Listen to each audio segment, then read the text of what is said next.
Voting से एक दिन पहले गौरीगंज में सपा और बीजेपी कार्यकर्ताओं में हुई जमकर मारपीट। सपा विधायक राकेश सिंह ने नगर पालिका की बीजेपी प्रत्याशी रश्मि सिंह और उनके कार्यकर्ताओं पर तो रश्मि सिंह के पति ने विधायक राकेश सिंह पर लगाए गंभीर आरोप। आपको बता दें, गौरीगंज कोतवाली परिसर सपा और बीजेपी के कार्यकर्ताओं में जमकर मारपीट हो गई। उधर विधायक एक दिन पहले भी हुई मारपीट में बीती शाम धरने पर बैठ गए थे। सपा विधायक राकेश प्रताप सिंह के लोगों ने बीजेपी नगर पालिका प्रत्याशी रश्मि सिंह के पति दीपक सिंह की जमकर पिटाई कर दी थी। उधर सपा विधायक ने राकेश सिंह ने अपनी जान को खतरा बताते हुए गंभीर आरोप लगाए हैं। बीजेपी प्रत्याशी रश्मि सिंह के पति दीपक सिंह ने भी अपनी आती से नाराज होकर शीर्ष नेताओं तक शिकायत करने की बात कही है। इस दौरान गौरीगंज कोतवाली में घंटों अफरा तफरी का माहौल बना रहा। गौरीगंज नगर पालिका से सपा से तारा और बीजेपी से रश्मि सिंह चुनाव मैदान में है। आपको बता दें कि पुलिस अधीक्षक कार्यालय से मात्र 50 मीटर की दूरी पर गौरीगंज कोतवाली मौजूद है। मारपीट की सूचना पर अमेठी एसपी ईला मारन भी पहुंचे। उन्होंने मारपीट की बात स्वीकार करते हुए कार्रवाई की बात कही। ये क्या हुआ, किस तरीके की घटना हुआ? मैं जामो रोड से निकल के थाने के पास पहुंचा था कि अचानक राकेश प्रताप सिंह की परिवारजनी व उनके समर्थक अचानक मेरे ऊपर आधे असलहे उससे हमला करने लगे। सैकड़ों की संख्या में पुलिस सैकड़ों की संख्या में मूक दर्शक बनी रही और खड़ी रही। जिस तरीके से मेरी गाड़ी पे पथराव हुआ है, जिस तरीके से जानलेवा हमला विधायक जी द्वारा, फिर मैं किसी तरीके से जब मुझे लगा कि मुझे मरणासन कर दिया जाएगा या मरने की स्थिति में आ जाऊंगा, विधायक राकेश प्रताप सिंह के भाई उमेश सिंह मेरी गाड़ी के आगे रहे और मैं गाड़ी को थाने के अंदर ले आया।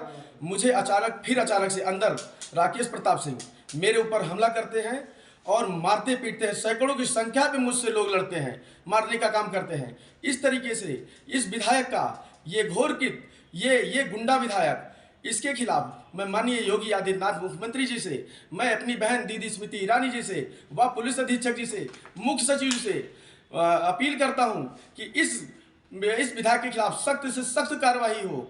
मेरी पत्नी रश्मि सिंह भाजपा प्रत्याशी हैं, जो कि मैं सिंगल और मेरा ड्राइवर मैं ही अकेले निकला था। इस तरीके से जब हम लोग नहीं सुरक्षित रहेंगे, हम लोग नहीं रहेंगे। ये गुंडा राज, ये सपा के गुंडा राज, गुंडा विधायक अगर इस तरीके से कृत्य करेगा तो आम जनमानस कैसे सुरक्षित रहेगी? इस तरीके से मैं चाहता हूं, मैं अपने नगर पालिका परिषद जनपद व अमेठी व पूरे प्रदेश को इस गुंडे विधायक की करतूत को मीडिया के सामने सब कुछ सापेक्ष है और इसके आगे मैं कुछ नहीं कहूँगा। पुनः मैं कहना चाहता हूँ, ये बौखलाया है अपनी हार से, अपने वर्चस्व से।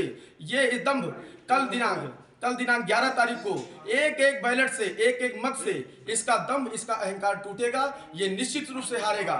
ये बौखलाया विधायक, ये निश्चित रूप से इसका हारने का लगातार पिछले 15 दिन से मेरे कार्यकर्ताओं को पीटा जा रहा है और कार्यकर्ता समर्थकों की गाड़ी तोड़ी जा रही है। कार्यकर्ताओं को दौड़ा के गालियां दी जा रही है और भगाया जा रहा है। मैं लगातार पुलिस को तहरीर दिलवा रहा हूं, उनके द्वारा लगातार फ़ोन करके उनसे अनुरोध कर रहा हूं। मेरे स्वयं की गाड़ी के सामने प्रत्याशी के पति द्वारा 3 गाड़ी लगा दी गई 3 दिन पहले और अभद्र व्यवहार किया गया। मैं और प्रियंक हरविजय तिवारी धीरू तो दोनों अपनी इज्जत बचा के वहाँ से चले आए। पर कल सुबह मेरे 4 कार्यकर्ताओं को प्रत्याशी के सहयोगी जो एचएफ हैं थाने के, उनको गाड़ी में बिठा के अपहरण करके अलग अलग जगह पे पीट दिया गया। तहरीर लेके लोग घूम रहे हैं। 7:30 बजे तक कोई एफआईआर नहीं लिखा गया। तो लोकतांत्रिक ढंग से कोविड नियमों का पालन करते हुए 4 लोग, हम पीड़ित और मैं, अनशन पर बैठे। और जब सीओ और एफडीएम आए मुझसे वार्ता के लिए, तो मैंने उनसे यही कहा कि मैं बाहर सुरक्षित नहीं हूँ, मेरा परिवार बाहर सुरक्षित नहीं है, सुरक्षा की व्यवस्था करिए। तो दुनिया भर की इधर उधर की बातें करते रहे। सुबह अपर जिलाधिकारी और अपर पुलिस अधीक्षक आए, मैंने उनसे भी बात किया और बात करके 15 मिनट बाद वो गए और मेरे घर के सामने मेरे मैनेजर को पीट दिए।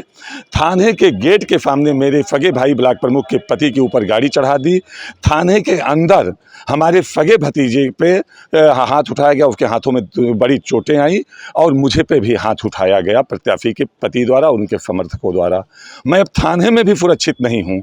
तो आप लोगों के माध्यम से मैं जानना चाहता हूँ कि अब कहाँ सुरक्षित हूँ। विधायक जी, आज थाने में क्या वजह रही, क्या हुआ? मैं थाने के अंदर धरने पर बैठा था। थाने के गेट के बाहर दीपक सिंह द्वारा मेरे भाई के ऊपर गाड़ी चढ़ाई गई, उसके हाथ में फ्रैक्चर हुआ। मैं एक मेरे मैनेजर को ज़बरदस्ती जिन लोगों ने पीटा 3 गाड़ियों के साथ, उनको पकड़ के ना मेरे मैनेजर को थाने में ला के बंद कर दिया गया। मैं उससे हालचाल पूछ ही रहा था कि थाने के गेट पे मेरे भाई पे गाड़ी चढ़ाई गई और अंदर गाड़ी ला के गाड़ी खड़ी देखे किस तरह से प्रत्याशी के पति ने कहाँ लाके गाड़ी खड़ी किया। मैं विधायक होकर यहाँ तक कभी गाड़ी नहीं लाया था और यहाँ आके मेरी माँ बहन की गाली दी गई और मुझ पे हाथ उठाया गया। कितने लोग चोटिल हुए हैं आपके बच्चे?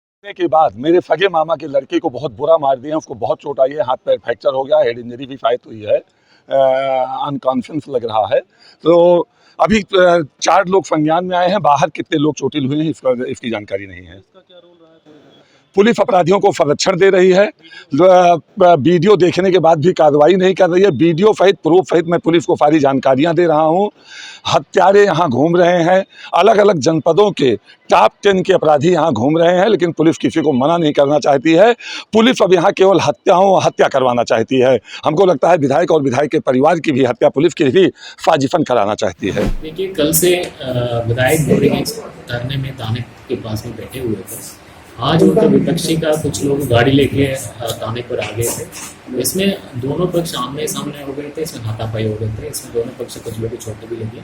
अभी पुलिस तुरंत मौके पर पहुंच के शांति बना के रखा है। अभी जो चोटिल हैं उन लोगों का इलाज के लिए भेजा जा रहा है और दोनों के खिलाफ कानूनी कार्रवाई भी की जाएगी। थाने के अंदर भी मारपीट हुई है, किस तरह की कार्रवाई की जा रही है, किसकी लापरवाही सामने आई है अभी तक? ये दोनों पार्टी अचानक आमने सामने आ गए थे। पुलिस फोर्स रिस्पॉन्ड करने के पहले हल्का फुल्का इन लोगों का हाथापाई हो गई थी। इसमें पुलिस ने तुरंत कंट्रोल कर दिया है। अभी लॉ एंड ऑर्डर सामान्य है। जो भी गलती किया उन लोगों के खिलाफ कानूनी कार्रवाई की जाएगी। कल निकाय चुनाव भी ऐसे में किस तरीके से कानून व्यवस्था को दुरुस्त किया जाएगा? ये घटना चुनाव के एक दिन पहले हुआ है। हम ऑलरेडी पहले से तैयारी कर रहे हैं। अभी और कंट्रोल करके चुनाव अच्छा तरीके से करने के लिए पूरा प्रयास करेंगे। विधायक का आरोप है कि लगातार अराजक तत्व यहाँ घूम रहे थे, हम इनपुट दे रहे थे, हमारी कोई मदद नहीं की गई, उसके बाद इस तरह की घटनाएं हुई।